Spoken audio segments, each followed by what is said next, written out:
The rain pounded against the windows of my studio apartment, each drop a tiny hammer striking glass in a chaotic rhythm that matched my racing heart.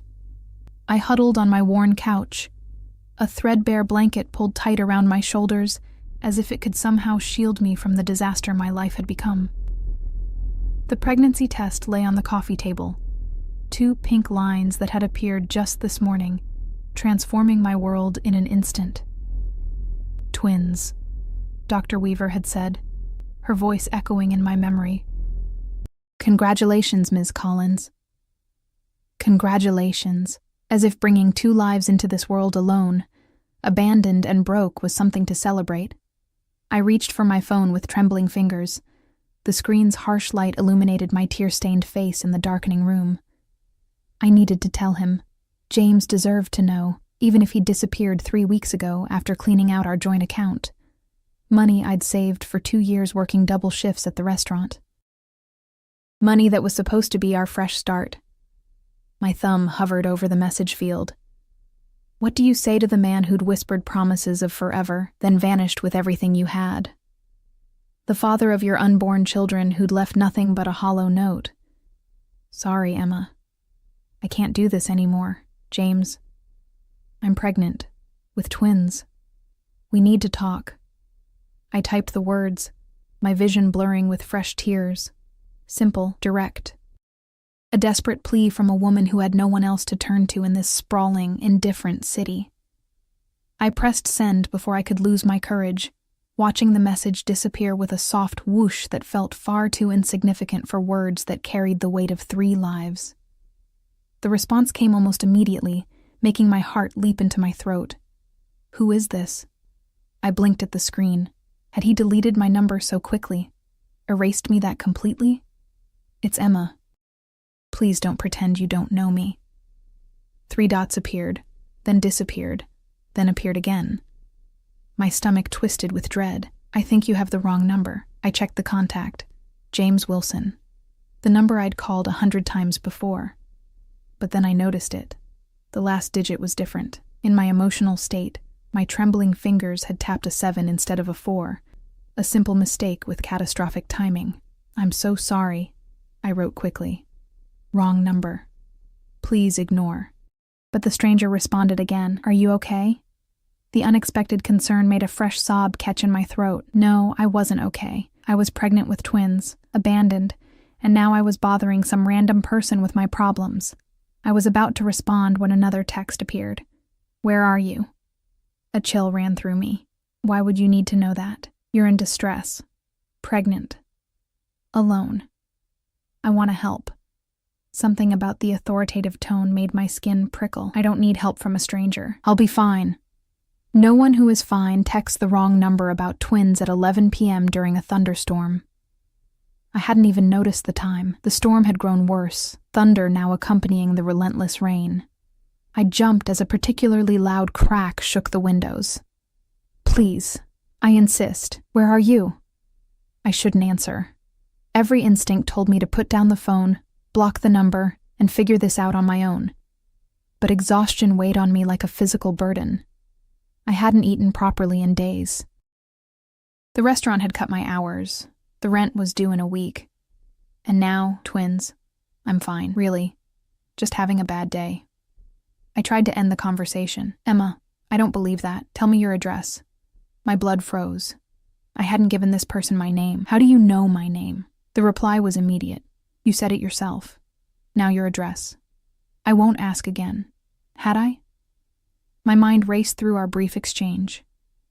Maybe I had.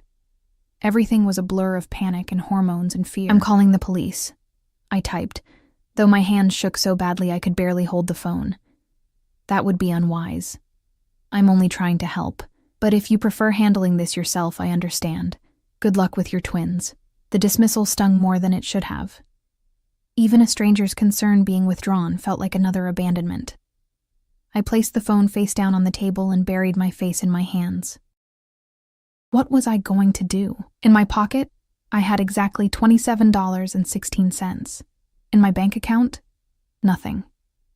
James had taken everything. A knock at the door made me jolt upright. No one ever visited me. I lived in the kind of building where neighbors avoided eye contact in the hallway. "Who is it?" I called, my voice cracking. Silence. I approached cautiously, peering through the peephole. The hallway appeared empty, but something dark shifted at the edge of my limited view. My heart hammered against my ribs. "I know someone's there. I'm calling the police." "Ms. Collins."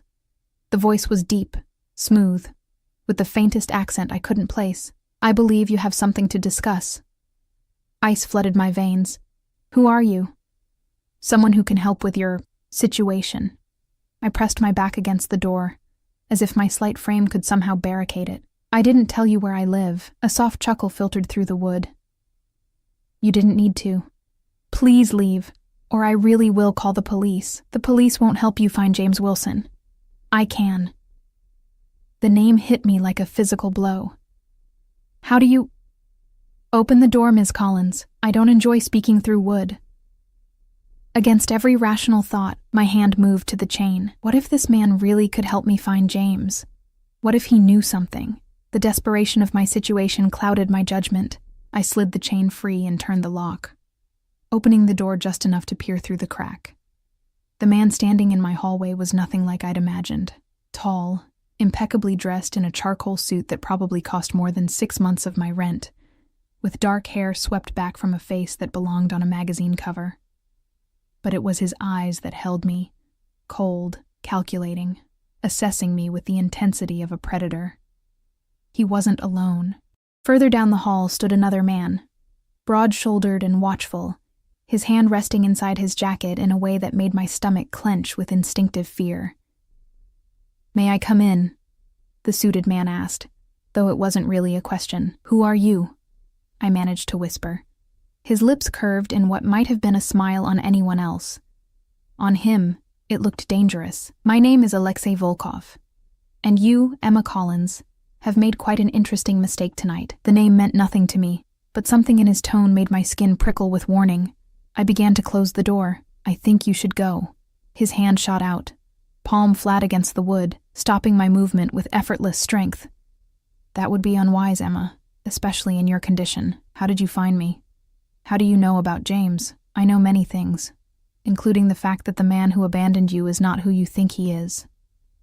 He pushed the door open wider, and I found myself stepping back, allowing him entry despite every alarm bell ringing in my head. Alexei Volkov stepped into my tiny apartment, his presence immediately filling the space, making it feel smaller, suffocating. His gaze swept over the shabby furniture, the dripping ceiling corner, the pregnancy test still lying on the coffee table. Something flickered in his expression. Disgust? Pity? I couldn't tell. "You live here?" he asked, though he clearly knew the answer. I lifted my chin, a flicker of pride cutting through my fear. Not all of us can afford designer suits. His eyes returned to me, and that almost smile appeared again. "No, not all of us can." He moved further into the room, touching nothing, but examining everything. "James Wilson. That's not his real name, you know." My heart sputtered. "What?" "The man you knew as James Wilson is actually Dmitry Sokolov. He worked for me." Alexei turned to face me fully. "Until he stole from me, just as he stole from you." The room seemed to tilt around me. "I don't understand." "It's quite simple, Emma. Dmitry took something that belongs to me, something very valuable. And now I find that he's left something valuable behind as well." His gaze dropped pointedly to my still flat stomach. I wrapped my arms protectively around my middle. "You've made a mistake. I don't know any Dmitry. James was a bartender. We met at the Rivera Club." "Yes, I know. A club I own, incidentally. He was placed there for a purpose. Meeting you was not part of that purpose." The implications of his words sank in slowly, horror spreading through me like ice water. "What are you saying?" "I'm saying, Emma Collins, that the father of your children is a thief and a liar who has disappeared with something that will get him killed when I find him." Alexei approached me, and I backed away until I hit the wall. He reached out, and I flinched. But his fingers merely tucked a strand of hair behind my ear with surprising gentleness. "And I will find him. What do you want from me?" I whispered, tears threatening again. For now? To keep you safe? Safe from what? His expression darkened. From the people who will use you to get to him. From the people who would harm those children to settle a score. His hand moved to my cheek, thumb brushing away a tear I hadn't realized had fallen. You're coming with me, Emma. Tonight. No, I'm not. The words came out stronger than I felt. I don't know who you are or what you want. But I'm not going anywhere with you. Alexei stepped back, straightening his already immaculate suit. Let me be clear. This is not a request. There are people, dangerous people, who know about Dimitri's connection to you. It's only a matter of time before they come looking, hoping you can lead them to him or serve as leverage. His voice softened, almost gentle. And they will not care that you are carrying twins. As if to punctuate his warning, a flash of lightning illuminated the room, followed by a deafening crack of thunder. The ancient building's lights flickered once, twice, and then went out, plunging us into darkness. I felt rather than saw Alexei move closer, his expensive cologne, sandalwood and something spicier, enveloping me. His hand found mine in the darkness, warm and steady. Time to go, Emma, he murmured, his lips close to my ear. Pack what you need. Quickly. In the pitch black of my apartment, with rain lashing the windows and a dangerous stranger holding my hand, I made a decision that would change everything. I nodded, though he couldn't see it. 5 minutes, I said, my voice barely audible over the storm. His fingers tightened around mine. I'll be right here. I didn't know then what I was walking into. I didn't know that this mistake, a wrong number on a desperate night, would lead me into a world of power, danger, and obsession I could never have imagined. I didn't know that Alexei Volkov would become both my protector and my captor, or that the twins growing inside me would bind us together in ways that would prove inescapable. I only knew that in that moment, in the dark, I had nowhere else to go. I awoke in a room that wasn't mine, wrapped in sheets that felt like liquid silk against my skin. For a moment, I floated in that hazy space between dreams and consciousness, before reality crashed back. The pregnancy test, the wrong number, Alexei Volkov appearing at my door. Bolting upright, I found myself in a bedroom larger than my entire apartment. Sunlight streamed through floor-to-ceiling windows overlooking what appeared to be a private garden. The bed I occupied was enormous, with a headboard of dark carved wood that climbed nearly to the ceiling. The walls were a soft gray, adorned with minimalist artwork that probably cost more than I made in a year. Good morning, Ms. Collins. I jumped at the voice, clutching the duvet to my chest. A woman stood by the doorway, middle-aged, with her dark hair pulled into a severe bun, wearing what looked like a uniform of some kind. Where am I? My voice came out raspy with sleep and fear. Mr. Volkov's residence.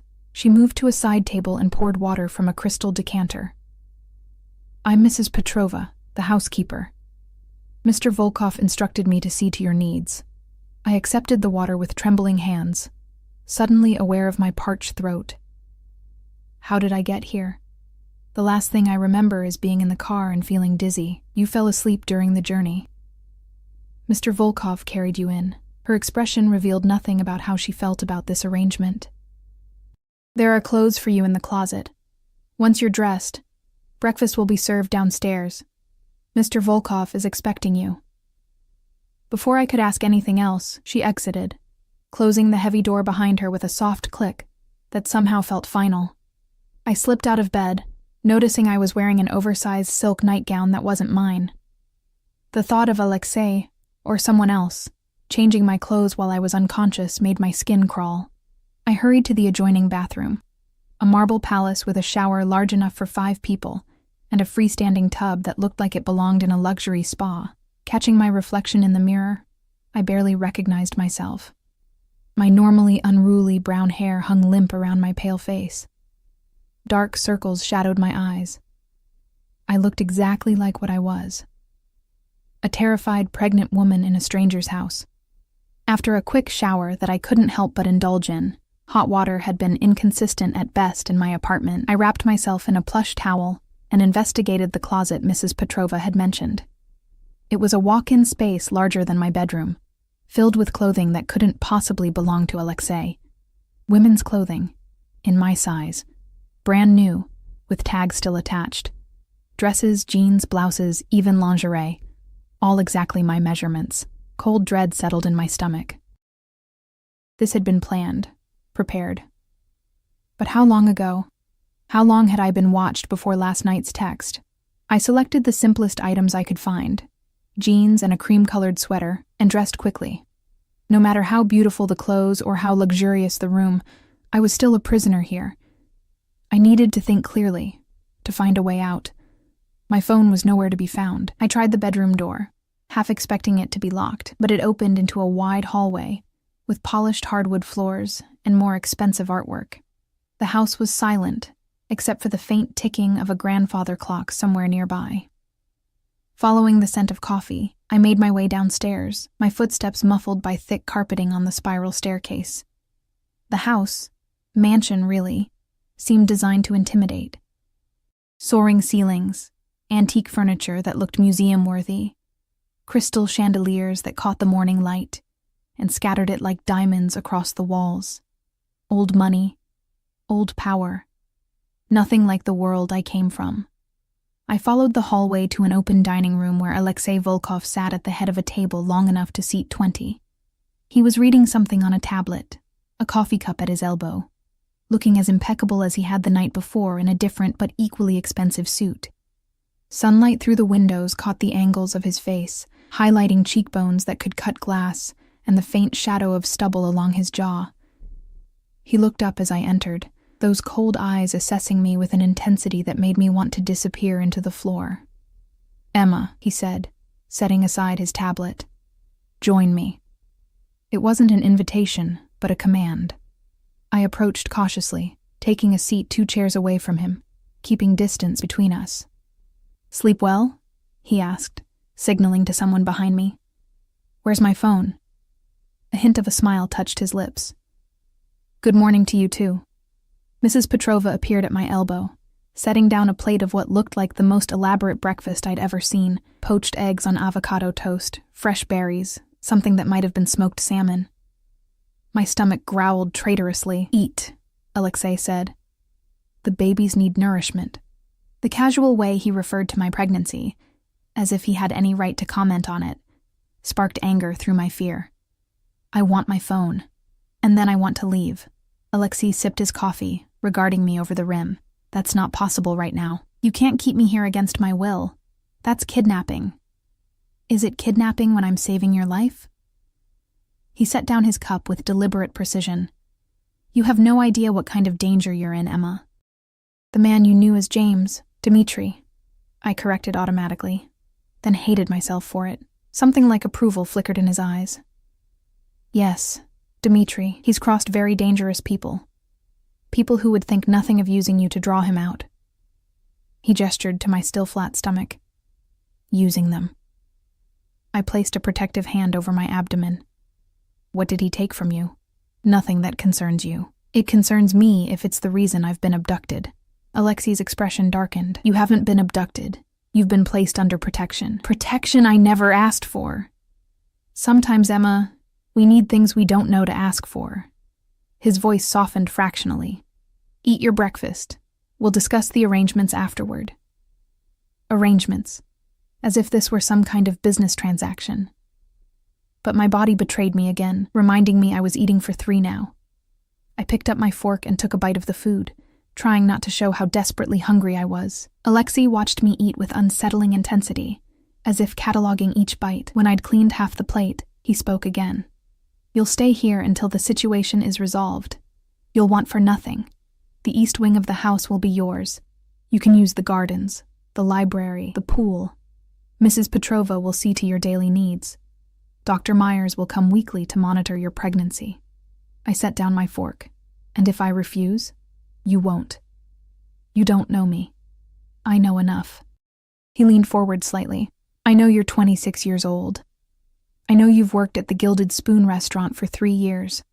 I know your parents died when you were 19, leaving you alone with substantial medical debt that you're still paying off. I know you met Dmitry Sokolov 6 months ago and believed all the lies he told you." His gaze pinned me to my chair. I know you have no one and nowhere to go, Emma. No family. No close friends. No one who would notice if you disappeared. Each word felt like a slap. How do you know all this?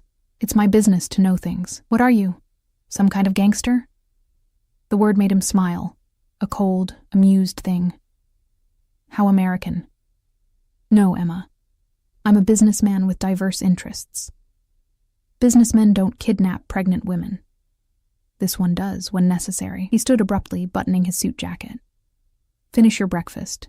Mrs. Petrova will show you around. I have meetings today, but I'll be back for dinner. We can continue this discussion then. I won't be here, I said, though we both knew it was an empty threat. He approached my chair, and I tensed as he bent down, his lips close to my ear. Yes, you will. Because despite your brave words, you know there's nowhere safer for you and those babies right now. His hand brushed over my hair in what might have been a caress from anyone else. From him, it felt like being marked. One more thing, he said, straightening. There's a panic button in every room. Press it if you need anything, or if you feel unwell. With that, he left, his expensive shoes silent on the polished floor. I heard murmured conversation in the hallway, then the more distant sound of a door closing. I abandoned the rest of my breakfast and ran to the nearest window. The grounds outside were expansive. Manicured lawns, gardens, a glimpse of what might be a pool house in the distance. And surrounding it all, a high stone wall topped with what looked suspiciously like security cameras and motion sensors. Beyond the wall, dense trees obscured any view of neighboring properties or roads. I was in a beautiful prison with no idea where it was located. Mrs. Petrova found me still staring out the window. Would you like to see the rest of your quarters now, Ms. Collins? My quarters, I repeated hollowly. How long has he been planning this? Her expression remained impassive. Mr. Volkov is a man who prepares for contingencies. Was I just a contingency then? A way to get to James, Dmitri, whatever his name is? Something flashed across her face. Pity, perhaps. Mr. Volkov's reasons are his own.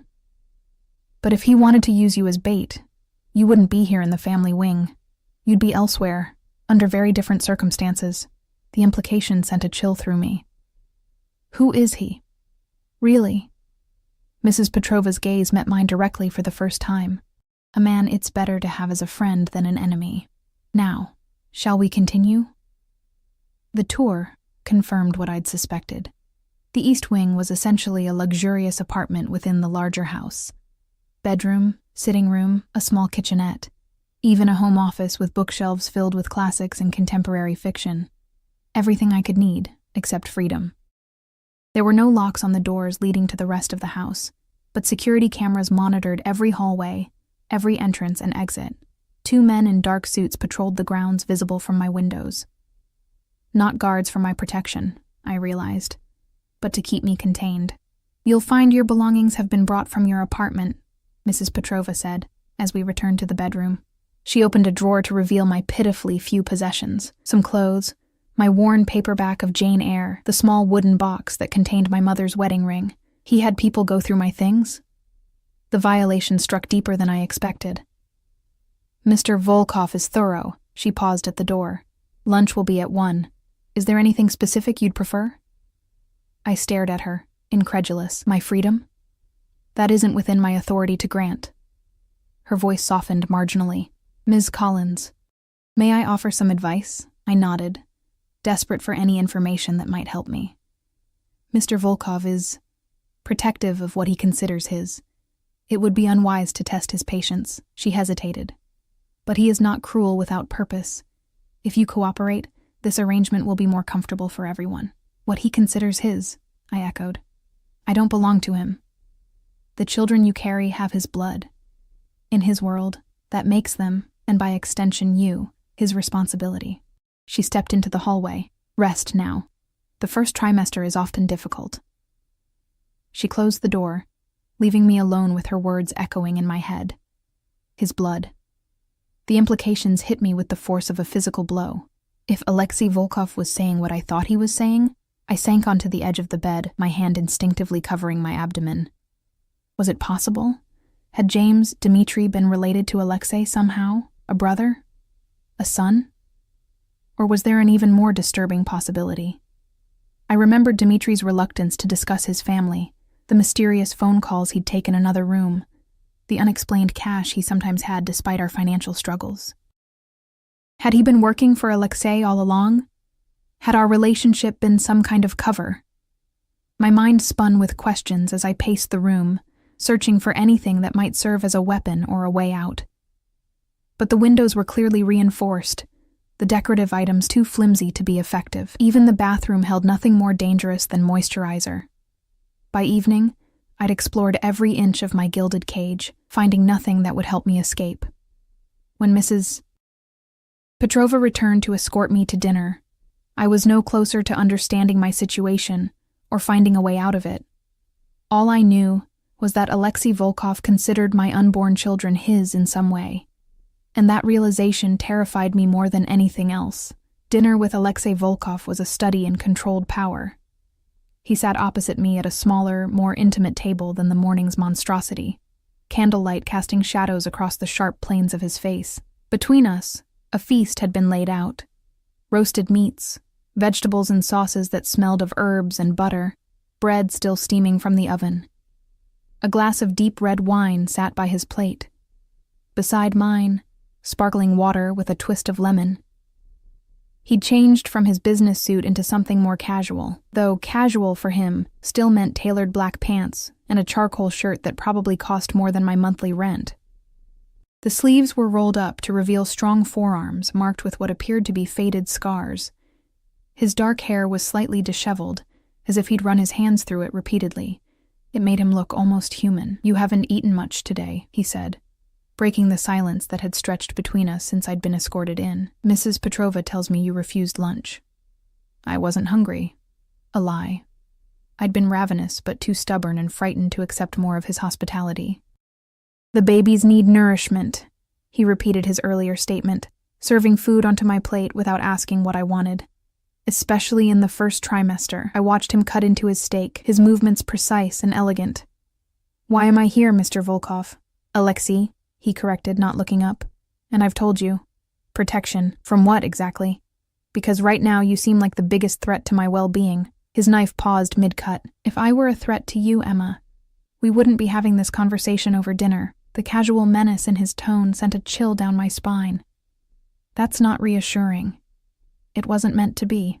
He set down his utensils and leaned back, studying me. "Dmitri Sokolov stole from me. Not money, though he took that too. Something much more valuable, and what does that have to do with me? Nothing. And everything." He took a sip of wine. "Tell me how you met him." I pushed food around my plate, trying to ignore how delicious it smelled. "Why should I tell you anything? Because I'm asking nicely, this time." The implicit threat hung in the air between us. I took a deep breath. "We met at the Rivera Club. I was there with friends. A birthday celebration. He was bartending. He was..." I trailed off, remembering. "Charming," Alexei supplied. "Attentive. Made you feel special. Like you were the only woman in the room." The accuracy of his description stung. "Yes."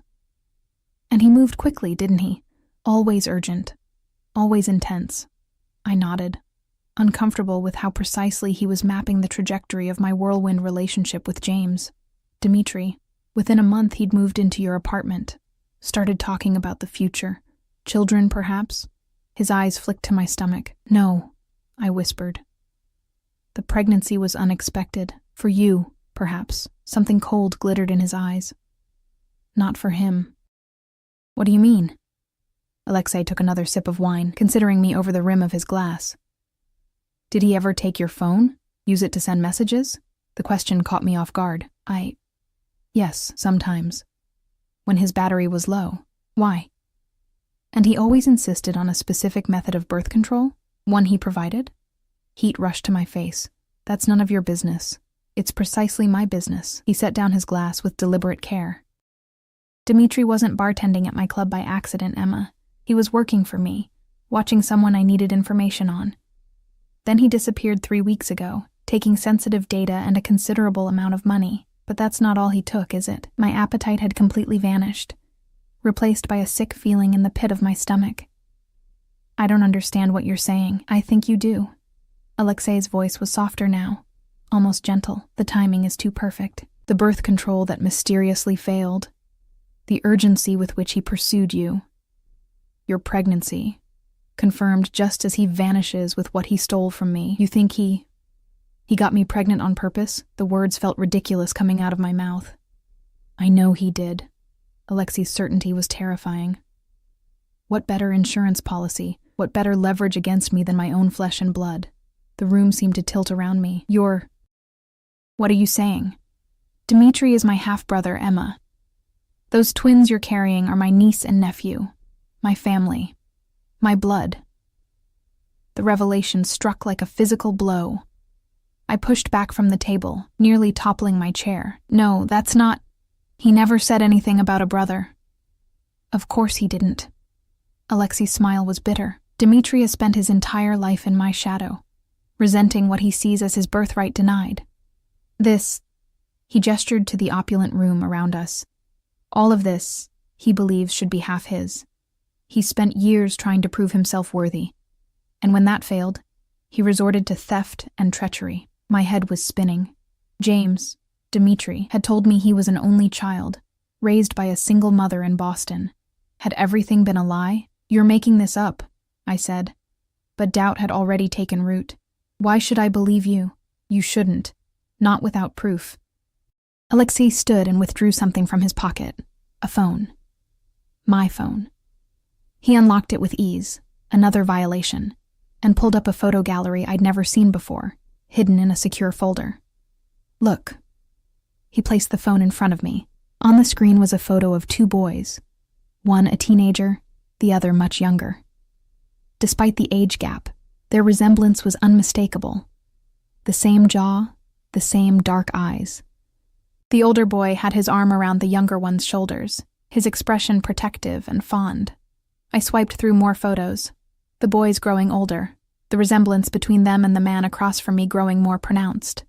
The last photo showed Alexei as I recognized him now, standing beside a younger man I instantly recognized as James.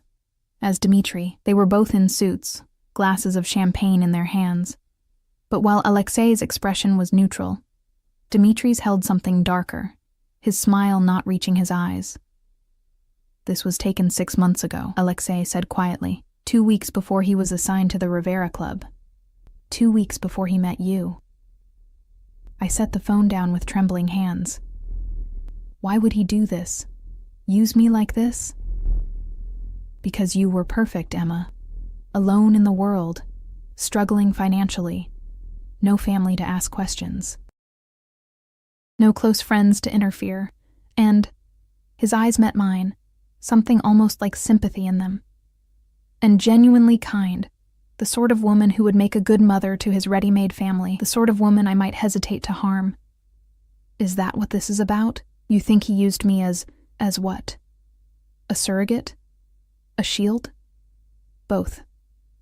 Alexei returned to his seat. Dmitri knows I would never harm an innocent woman carrying Volkov heirs. He knows family is everything to me. By ensuring you became pregnant, he created the perfect leverage. My own blood, my family's future, tied to someone I cannot touch. And now you're using me too, I said bitterly, keeping me prisoner to draw him back. No. The firmness in his voice surprised me. If I wanted to use you as bait, I would have made a public spectacle of your capture. I would have ensured word reached him that I had you. Instead, I've hidden you away where no one, not Dmitri, not our enemies, no one, can find you. Why? What do you gain by keeping me here? Alexei's expression softened fractionally. Those children are Volkovs. Whatever Dmitri has done, they are innocent. They deserve protection, and they deserve to be born into their rightful legacy. They're not things to be claimed, anger cut through my fear. They're my children. They're our family, he corrected. Yours and mine.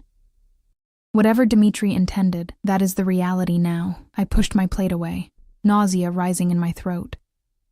And what happens after they're born? You keep us all prisoner forever? This isn't a prison, Emma. It's sanctuary. He gestured around the opulent dining room. You'll want for nothing here. The children will have every advantage, every opportunity, except freedom. Freedom is overrated when compared to safety. His tone had hardened again, especially for a single mother with twins and no support system. The brutal truth of his words stung. Even if I could escape, where would I go? How would I support 2 babies on a waitress's salary? How would I afford childcare, medical expenses, everything they would need? As if reading my thoughts, Alexei continued, I'm offering you security, Emma. A home for you and your children, the finest education, the best medical care, a future without struggle. In exchange for what? His eyes traveled over my face, lingering on my lips before meeting my gaze again. Your cooperation, your discretion, your loyalty. Something in the way he said it made my skin prickle. And if I refuse, you won't. There was that certainty again, because you're smart enough to recognize a good deal when it's offered, and because you already care for those babies. You want what's best for them. Being raised in a criminal enterprise is best for them? A flash of anger crossed his face. Is that what you think this is? Some crude mob operation? He gestured sharply at our surroundings. I am a businessman, Emma. My family has interests in shipping, real estate, technology. Legitimate enterprises built over generations. Legitimate businesses don't involve kidnapping. When necessary, they do. He leaned forward, his voice dropping. The world you think you live in, the world of laws and rules and fairness. That's a comforting fiction for most people. But there's another world beneath it. A world where power and connection determine everything. Dmitri dragged you into that world the moment he decided to use you.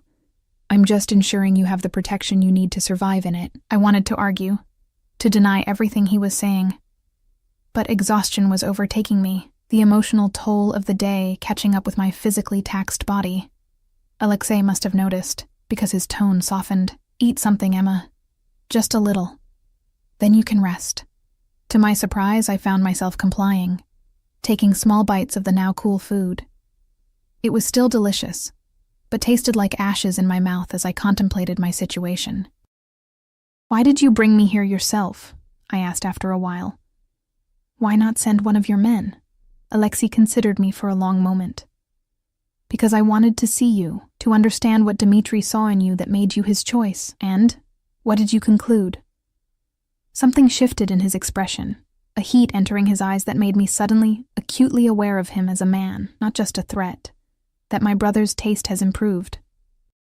The comment hung in the air between us, charged with something I didn't want to examine too closely. I pushed back from the table, needing to escape his gaze. I'd like to go back to my room now. Alexei stood immediately. Of course, you need your rest. Instead of summoning Mrs. Petrova, he escorted me himself, his hand hovering near the small of my back without quite touching me. The walk through the massive house was silent, broken only by the distant ticking of clocks and the soft pad of our footsteps on thick carpets. At my door, he paused. You'll adjust to this situation, Emma. Most people are more adaptable than they believe. Is that supposed to be comforting? It's merely the truth. He reached out, hesitated, then brushed his knuckles lightly against my cheek. Sleep well. I pulled away from his touch, retreating into my room. Good night, Mr. Volkov. Alexei, he corrected again, something like amusement flickering in his eyes before he turned away. We're family now, after all. The door closed behind him, and I was alone again in my luxurious prison, with more questions than answers, and the disturbing realization that the man who had kidnapped me, the uncle of my unborn children, was looking at me with more than familial interest. I lay awake long into the night, my hands protectively cradling my still flat stomach, wondering how my life had spiraled so completely out of control from one mistaken text message. And wondering, too, if Dmitri had ever loved me at all, or if I had only ever been a pawn in a game between brothers. When sleep finally came, I dreamed of 2 dark-eyed boys playing in a garden, their laughter turning to screams as shadows engulfed them. I woke with tears on my face, and the word twins on my lips, a premonition of history repeating itself that I was powerless to prevent. Days bled into weeks in my golden captivity. The East Wing became familiar territory. The sunlight that streamed through the windows at precisely 9 each morning, the way the wooden floors creaked near the bookshelf, the pattern of security guards rotating shifts outside. I'd mapped every inch of my allowed space, tested every boundary. There was no way out. The cameras watched constantly. The grounds beyond my windows were patrolled day and night. The few times I'd attempted to explore beyond the boundaries Alexei had set, a guard or Mrs. Petrova materialized as if from nowhere, gently but firmly steering me back to safe areas. My body was changing, my pregnancy becoming more obvious as the weeks passed. The morning sickness that had plagued me in my apartment continued, but now I vomited into marble basins instead of the cracked porcelain of my old bathroom. Dr. Myers came weekly as promised. A stern woman with gentle hands who monitored the twins with state-of-the-art equipment brought to the house. "They're developing perfectly," she'd assured me at my last appointment. "Strong heartbeats, good size for 12 weeks. 12 weeks. I had been in Alexei Volkov's mansion for nearly a month. He was an inconsistent presence, sometimes absent for days on business, sometimes appearing at odd hours to check on me. He joined me for dinner most evenings when he was home, our conversations a strange dance of probing questions and careful answers. He wanted to know everything about me, my childhood, my parents, my hopes before life had derailed them. I found myself answering despite my initial resistance, starved for conversation that wasn't with staff who reported everything back to him. In turn, I learned little about him beyond what he chose to reveal. That he had taken over the family business at 22 when his father died. That he spoke 5 languages fluently. That he preferred Bach to Mozart and Scotch to vodka, despite his Russian heritage. He never spoke of his mother or of Dmitri beyond that first night's revelations. It was a strange half-life, cushioned by luxury but hollow at its core. That particular morning, I woke feeling more nauseated than usual. The twins were making their presence known with a vengeance. I barely made it to the bathroom before emptying my stomach, clinging to the toilet as wave after wave of sickness washed over me. "Emma?" Alexei's voice came from the bedroom doorway, unexpected and unwelcome. I hadn't heard him come in. He was supposed to be away on business until the weekend. I tried to answer but could only retch again, humiliation burning through me at being seen like this. Cool hands gathered my hair back from my face. A damp cloth pressed against the back of my neck. Alexei knelt beside me on the bathroom floor, his expensive suit incongruous against the domestic scene. "Deep breaths," he murmured, his hand rubbing small circles on my back. "It will pass." When the sickness finally subsided, he helped me to my feet, supporting me as my legs trembled with weakness. Without a word, he led me back to the bed, pulling back the covers for me to slip between the sheets. "I'll have Mrs. Petrova bring ginger tea and dry toast," he said, his voice gentler than I'd ever heard it. It helped my mother when she carried Dmitri. The casual mention of his mother, the first I'd heard, caught my attention. "Your mother?" A shadow passed over his face. "Yes, she suffered terribly with him, much worse than with me," she said. He sat on the edge of the bed, uncharacteristically hesitant. This close, I could see the faint lines around his eyes, the shadow of stubble on his jaw. He looked tired, more human than the cold, controlled man I'd come to know. "You were away," I said, trying to ignore the intimacy of him sitting on my bed while I lay in my nightgown. "Business trip. I returned early. Dr. Myers called me." Fear spiked through me. "Why? Is something wrong with the babies?" No. His hand moved as if to touch me, then withdrew. "She was concerned about your emotional state. She says you seem withdrawn, depressed." "I wonder why," I said bitterly. "Could it be because I'm a prisoner? A protected guest," he corrected, the familiar argument resurfacing. "A guest can leave." Alexei sighed, running a hand through his hair in a gesture that reminded me, uncomfortably, of Dmitri. "Emma, I'm trying to keep you safe, to keep them safe." "From what? It's been a month. And you still haven't told me what exactly I'm being protected from, who these mysterious enemies are." Something hardened in his expression. "You don't need to know the details. I think I do, if they're supposedly threatening my life." He stood abruptly, moving to the window to look out over the grounds. "My family has rivals, people who would use any weakness, any vulnerability to gain advantage. Dmitri knew this when he made you pregnant. He knew they would see you as leverage." "Against you?" "Yes." His back was to me, shoulders rigid beneath his tailored suit. The Volkov name carries weight, power, responsibility. There are those who would do anything to diminish that power. I pushed myself up against the headboard, fighting another wave of nausea. So I'm not just Dimitri's leverage against you. I'm potential leverage for anyone against you. He turned, his expression unreadable. Yes. And that's why I can never leave, because the great Alexei Volkov can't have a vulnerability walking around in the world. A muscle ticked in his jaw. It's more complicated than that. Explain it to me then. His eyes met mine, something almost vulnerable in them. I can't. The admission seemed to cost him something. In the month I'd known him, Alexei Volkov had never admitted inability of any kind. Can't or won't. Both. He moved back to the bed, sitting closer this time. Emma, I need you to trust that I'm doing what's necessary. For all of us. Trust? I laughed, the sound hollow. You've given me no reason to trust you. Haven't I? His voice dropped lower. You're safe here, cared for. The babies want for nothing. We're still prisoners. You're still alive. His tone hardened, which might not be the case if you were elsewhere. We stared at each other, the familiar impasse stretching between us. But something was different this time, an intensity in his gaze that hadn't been there before, a tension in the air that made my skin prickle. You remind me of her, he said abruptly. Who? My mother. She had the same, he gestured vaguely, stubborn dignity, the same fire. I didn't know how to respond to that. In all our conversations, he'd never made such a personal observation. What happened to her? I asked cautiously.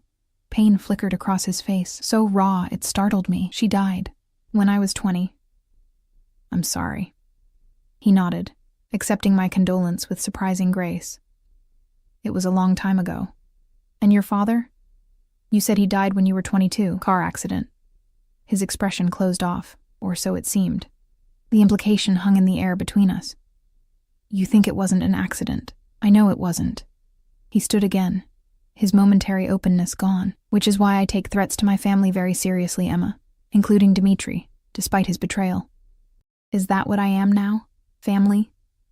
His eyes traveled over me, lingering on the slight curve of my stomach visible beneath the bedsheet. You're carrying Volkov heirs. That makes you family, whether you wish it or not. And what does family mean to Alexei Volkov? Locked rooms and armed guards. Protection, he said firmly. Security, loyalty.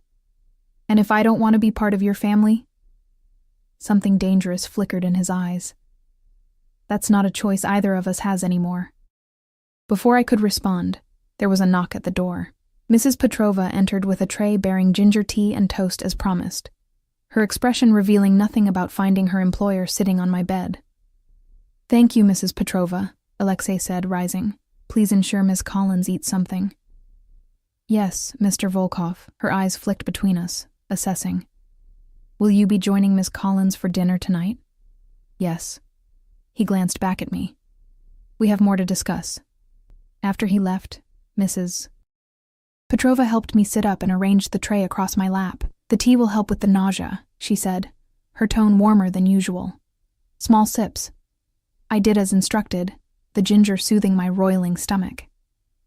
Mrs. Petrova, how long have you worked for Mr. Volkov? She paused in straightening my bed covers. Since he was a boy. I worked for his father before him, so you knew his mother. Something softened in her stern face. Yes. A remarkable woman. Alexei said I remind him of her. Mrs. Petrova's hands stilled. Did he? She studied my face with new interest. That is significant. Why? She seemed to debate with herself before answering. Mr. Volkov doesn't speak of his mother, to anyone. Not since her death. How did she die? Really? Mrs. Petrova's lips thinned. That is not for me to say. Please. I touched her arm, surprising both of us with the gesture. I need to understand what's happening, why I'm here. She glanced toward the door, then back at me. Mr. Volkov Sr. was not a kind man, she said quietly. Not to his wife, not to his sons. When he discovered his wife's indiscretion with another man, resulting in Dmitri, he became cruel. More than cruel. I remembered the photo of the young Alexei with his arm around his little half-brother, protective even then. He hurt them. Yes. Her voice had dropped to a whisper.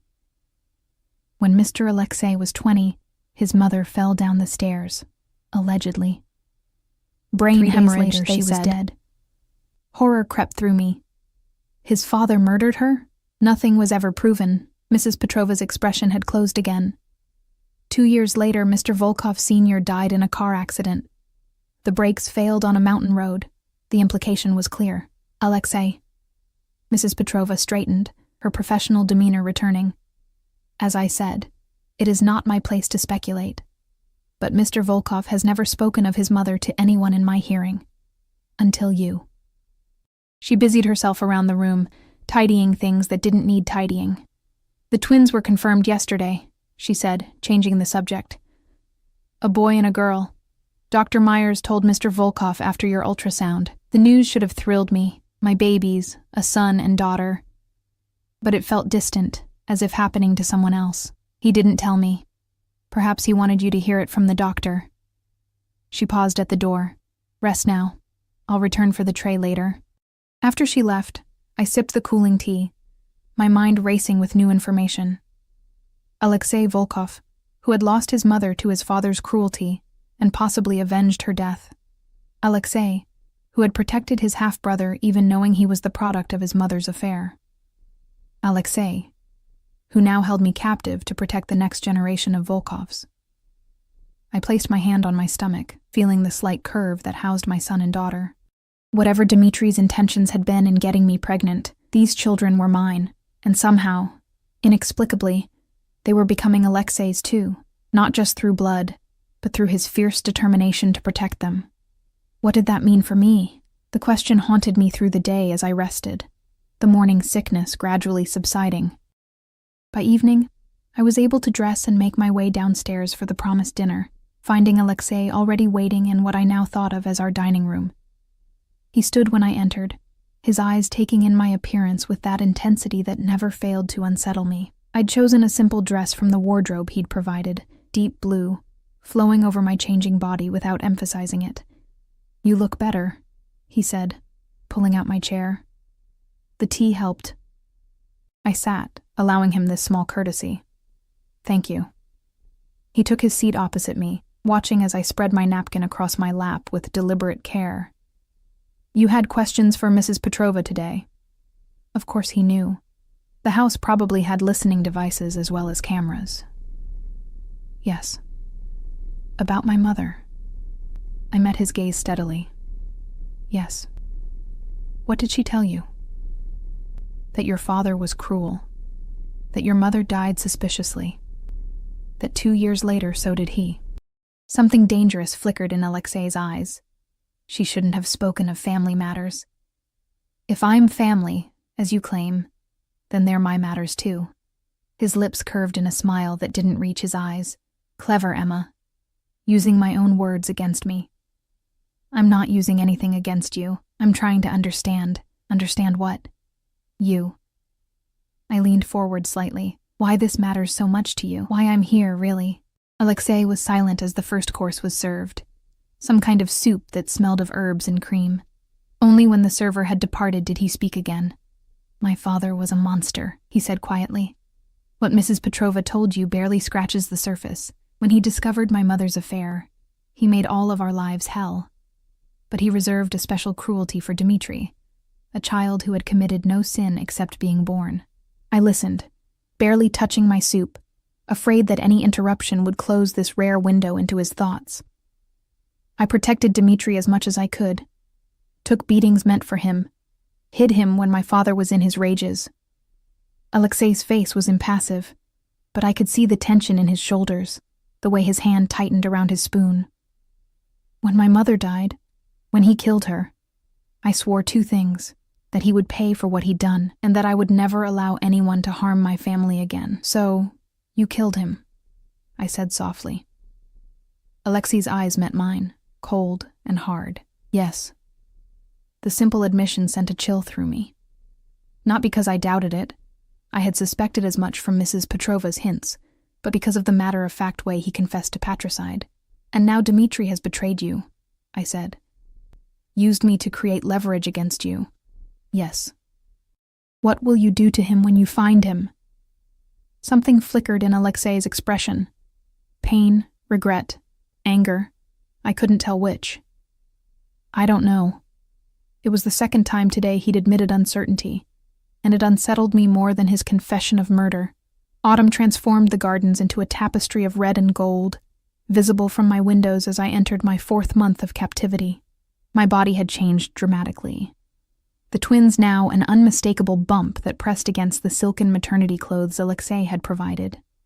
The morning sickness had finally subsided, replaced by an energy I'd nearly forgotten I could feel. Dr. Myers had declared both babies perfectly healthy at my last exam.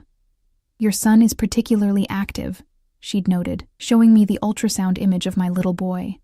His profile so clear I could make out the curve of his nose. Beside him, my daughter floated serenely, as if already the calmer of the two. Twins often develop distinct personalities even in the womb. I'd cried, seeing them, not just from hormones, but from the complicated tangle of emotions their existence evoked. Joy and fear, love and uncertainty. They were mine, regardless of how they came to be, but they were also living reminders of Dmitri's manipulation and Alexei's obsessive protection. Alexei had been there for the ultrasound, standing silently in the corner of the room, his expression unreadable as he watched the screen. Afterward, he'd approached cautiously, as if afraid I might shatter, and asked if I'd thought of names. Not yet. I'd lied. The truth was, I'd been collecting names in a journal Mrs. Petrova had given me, testing them out in whispered conversations with my bump late at night. But those names felt private, a small rebellion against Alexei's assumption of control over every aspect of our lives. Our strange half-life had settled into routines. Dinner together most evenings when he was home. Carefully navigated conversations that grew incrementally more personal each time. The occasional brush of his hand against mine when passing dishes, lingering a heartbeat too long to be accidental. His eyes following me with that intense focus that still sent shivers down my spine, but different shivers now, edged with something I didn't want to examine too closely. That morning, I was restless. The confinement that had once felt suffocating had become merely constraining. My golden cage growing more familiar but no less a prison.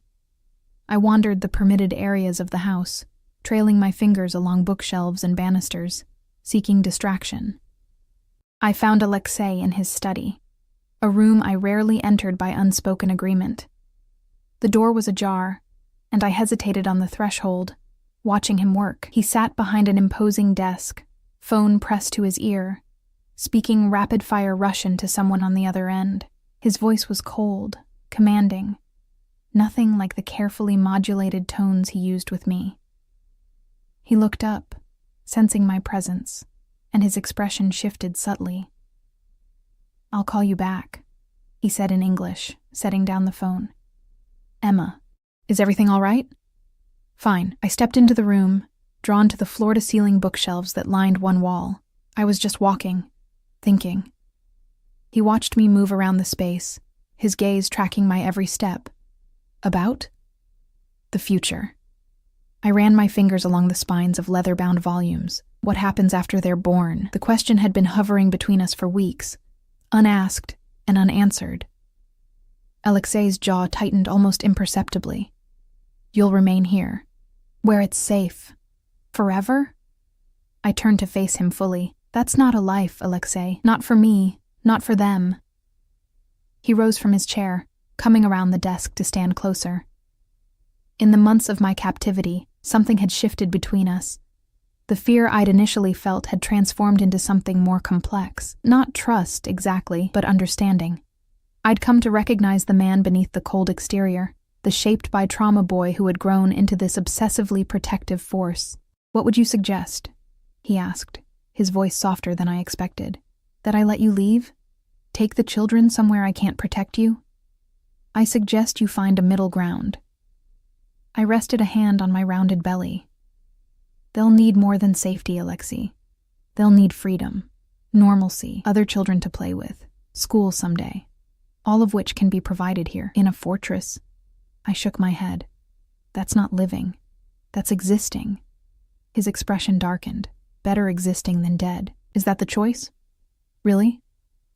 I stepped closer, emboldened by months of these careful negotiations. Or is it just the choice you're willing to see? For a moment, I thought he would retreat behind the cold mask he wore so well. Instead, he surprised me. Perhaps you're right. He moved to the window, looking out at the autumn landscape. I've been considering alternatives. The admission startled me. What kind of alternatives? A different property. Still secure, but less isolated. Closer to the city, to normal life, as you put it. He turned back to me. Not now. After they're born. After we're certain Dmitri is no longer a threat. Have you found him? Pain flickered across Alexei's face. Not yet, but we will. The "we" hung in the air, a reminder of the organization behind him, the power structure I still knew so little about. And when you do, what happens to him? I asked the question that had haunted me since learning the truth. Alexei was silent for a long moment. That depends on him, on whether he comes to his senses. You wouldn't... I couldn't finish the sentence. Kill my own brother? His voice was flat. Is that what you think of me, Emma? That I'm a monster who would murder his own blood? You killed your father, I said quietly. A man who had beaten my mother to death. His eyes hardened. A man who had tormented his children for years. That was justice, not murder. I believed him, which disturbed me more than I wanted to admit. In the months of our strange coexistence, I'd come to see the code Alexei lived by. Rigid, uncompromising, but not without its own twisted honor. Dmitri betrayed me, he continued. Used you, endangered his own children to spite me. But he's still my brother, still family. And family is everything, I murmured, echoing what had become his mantra. Yes. He moved closer, stopping just short of touching me. More than you know. Something in his tone made my breath catch. There was a heat in his eyes I'd seen flickering over the past weeks, growing stronger, harder to ignore. Alexei, I began, not sure what I intended to say. His phone rang, shattering the moment. His expression closed off as he glanced at the screen. I need to take this. He stepped back, professional mask sliding into place. We'll continue this conversation later. I nodded, retreating from his study, relieved and disappointed in equal measure. The complexity of my feelings toward Alexei Volkov was becoming harder to deny. Stockholm Syndrome, I told myself. Nothing more than the psychological response of a captive toward her captor. But in my quieter moments, I knew it was more complicated than that. That evening, instead of our usual dinner, Alexei surprised me by suggesting a walk in the gardens. The weather is mild, he said. Dr. Myers recommended fresh air and gentle exercise. The gardens were beautiful in the fading light, the setting sun casting golden light through autumn leaves. We walked in companionable silence along gravel paths that wound between carefully tended beds and ancient trees. For the first time in months, I felt almost normal, a woman walking with a man in a garden at sunset, not a prisoner with her jailer. I've been thinking about what you said, Alexei spoke finally. About after. I glanced at him, noting how the sunset softened his usually severe features. And? You're right. This isn't a sustainable situation. He stopped near a stone bench, indicating for me to sit. The children will need more than I initially planned. I lowered myself onto the bench, grateful for the rest. What are you suggesting? A compromise. He remained standing, hands clasped behind his back. After they're born, after we're certain the immediate danger has passed, we move to my property on the coast. It's still private, still secure, but less isolated. There's a small town nearby, other families, eventually schools. We? I caught the pronoun immediately. Yes, Emma, we. His eyes held mine. I won't separate the children from their mother. And I won't abandon my responsibility to protect all of you, so I remain your prisoner, just in a prettier cage. No. He sat beside me, close enough that I could feel the warmth of him in the cooling evening air. Not a prisoner, a partner. The word hung in the air between us, loaded with implications. What does that mean, exactly? Alexei turned to face me fully, his expression more open than I'd ever seen it. It means we raise them together, protect them together, build a life that keeps them safe, but gives them the normalcy you value. As what? Co-parents? Reluctant allies? As whatever we become to each other. His hand found mine on the bench, his fingers warm against my skin. These past months, they've changed things between us. You must feel it too. I should have pulled away, should have rejected the very suggestion. Instead, I found myself turning my palm up, allowing our fingers to intertwine. I don't know what I feel anymore, I admitted. Everything's so confused. You kidnapped me, Alexei, held me prisoner, and protected you. He corrected gently. From the beginning, that was my only intention. And now? His eyes dropped to my lips, then back to meet my gaze. Now I want more than your safety. I want your trust, your companionship. His voice dropped lower. Your choice. What if my choice is to leave? To take the twins and disappear? Pain flickered across his face. Is that what you want? The question forced me to confront feelings I'd been avoiding for weeks. Did I want to leave?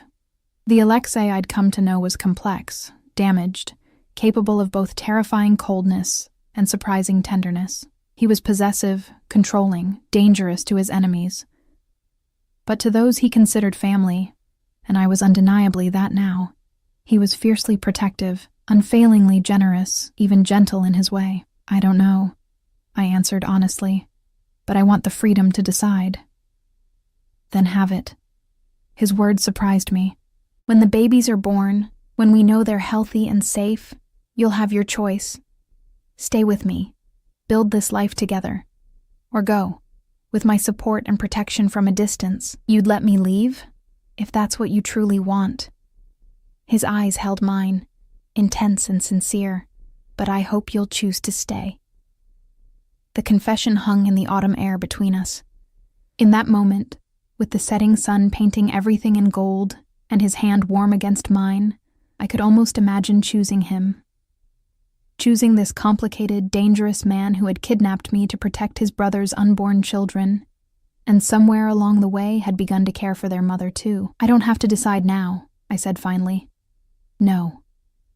He lifted our joined hands, pressing a kiss to my knuckles that sent an unexpected shiver through me. But when you do decide, Emma, I want it to be a real choice, not made from fear or necessity. The months of captivity, of careful negotiation, had led to this strange moment of honest connection. Whatever came next, whether I ultimately chose freedom or this complex man who offered security wrapped in golden chains, I knew my life and my children's lives were irrevocably entwined with Alexei Volkov's. And the most surprising realization of all was that I no longer entirely regretted the mistaken text that had brought him into my life.